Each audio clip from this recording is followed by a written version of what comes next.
পৃথিবীতে একজন মানুষই শুধু জানতেন যে তিনি পৃথিবীতে কতদিন বাঁচবেন, সেটা হচ্ছে সাইয়েদনা আদম আলাইহিস সালাম। ওনাকে বলে দেওয়া হয়েছিল উমরুকা আলফু সানা, তুমি পৃথিবীতে বাঁচবে 1000 বছর। সাইয়েদনা আদমের সামনে অনেকগুলো রূহ রাখা হলো। সাইয়েদনা আদম বললেন, এরা কারা? আল্লাহ বললেন, এরা হচ্ছে নাসালুক, তোমার বংশধর, পৃথিবীতে তোমার পরে এরা পৃথিবীতে আসবে। সাইয়েদনা আদম বললেন, আল্লাহ ওই যে একটা রূহ দেখা যায়, এটার নাম কি? আল্লাহ বললেন, হাদা ইবনুকা দাউদ, এটা তোমার ছেলে দাউদ, সে দুনিয়াতে নবী হয়ে আসবে, তার ছেলে সুলাইমানও নবী হয়ে আসবে। সাইয়েদনা আদম বললেন, মাবুদ, আমার ছেলে দাউদের কত বছর হায়াত আপনি দিয়েছেন? আল্লাহ বললেন, 40 সানা, মাত্র 40 বছর, 4 ইয়ার্স, 40 বছর তোমার ছেলেটা বাঁচবে। ও আল্লাহ, আমি বাঁচবো কয় বছর? তুমি বাঁচবে 1000 বছর। সুবহানাল্লাহ। সাইয়েদনা আদম বললেন, মাবুদ, এত ফুটফুটে সুন্দর আমার ছেলে দাউদ, মাত্র 40 বছর দিলেন কেন? জিদ মিন উমরিহি, বাড়ায়া দেন। আল্লাহ আপনি বাড়ায়া দেন, আল্লাহকে বাড়ানো যাবে না, লেখা হয়ে গেছে, কলম তুলে নেওয়া হয়েছে আর কালি শুকায় গেছে, আর কিছু করা যাবে? সাইয়েদনা আদম বললেন, মাবুদ, আমার 1000 বছর কেন দিলেন?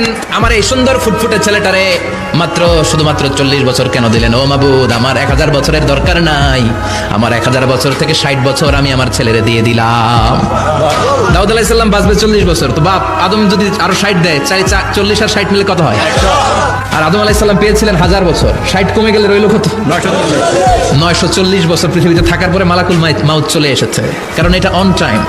আল্লাহ বললেন, লিকুল্লি উম্মাতিন আজালুন ফাইযা জাআ আজালুহুম লা ইস্তাখিরুনা সাআতান ওয়া লা ইস্তাকদিমুন। মৃত্যুর একটা নির্ধারিত সময় আমি বেঁধে দিয়েছি, অন টাইম, অন টাইমেই চলে আসে, 1 সেকেন্ড আগেও আসবে না, 1 সেকেন্ড পরেও আসবে না।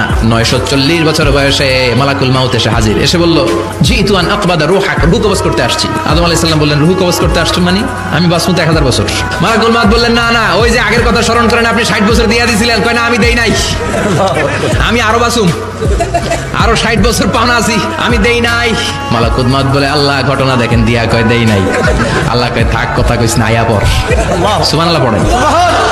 নাসিয়া আদম ফানাসিয়া বানু, ভুলে গেছেন উনি, আমরা ভুলে যাই, আমরা খেয়ে বলছি খাই নাই, নিছিলাম পকেটে, কয় নেই নাই। এরকম ডাকাইত আছে না নাই? নাসিয়া আদম ফানাসিয়া বানু, বিশ্বনবী বললেন, আদম ভুলেছে তো তার সন্তানরাও ভুলে যায়। 940 বছর বয়সে মালাকুল মাউত এসে আদম আলাইহিস সালামের রূহ নিতে পারে নাই। উনি 1000 বছর যখন হয়েছে তখন এসে সাইয়েদনা আদম আলাইহিস সালামের রূহ কবজ করেছে। যেই দিন পৃথিবীর প্রথম মানব, প্রথম নবীর রূহ মালাকুল মাউত দুনিয়ায় এসে কবজ করেছে, ওই দিনটাও ছিল জুমাবার। সুবহানাল্লাহ, আল্লাহু আকবার।